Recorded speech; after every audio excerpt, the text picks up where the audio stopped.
हम लोग हलीम बनाते हैं उसमें जो है मसाले जो डालते हैं प्योर, जैसा कि पोटले का गोश्त है, जो प्योर पोटले का गोश्त होता है, और 3 गोश्ता बोलते हैं, जैसे कि 1 किलो रवे में 3 किलो गोश्त डालते हैं। और रहा चिकन का सवाल तो 1 किलो रवे में 5 किलो चिकन डालते हैं। और मसाले जो है बिल्कुल असली है, जैसा कि असली घी है, काजू है, चिरौंजी है, शाजीरा, इलायची, काली इलायची, लौंग, जायफल, जोत्री, दालचीनी, तमाम चीज़ें हैं साहब, जो हमारे वर्कर्स को ही मालूम है उन लोग कितनी मेहनत करते हैं।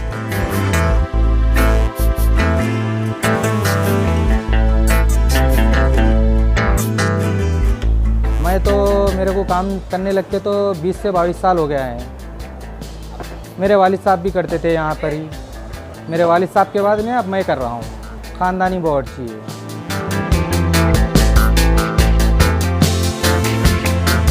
हलीम एक ईरानी डिश है।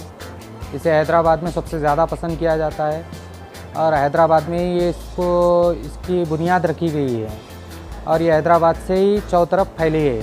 और इसमें जो है ना असली मसाले, जैसा कि पोटले का गोश्त है, ये रवा है, शाजीरा है, दालचीनी है, इलायची है, लौंग है, बड़ी इलायची है, जौत्री है, और अपने गुलाब कली है, सौंठ है, पान की जड़ है, ये सब अपने आइटमा क्या है, काजू है, चिरौंजी है, खसखस है, दही है, डालडा घी है, असली घी है।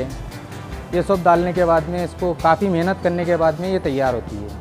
कम से कम बोले तो भी 8 से 9 घंटे लग जाते हैं इसे तैयार करने में।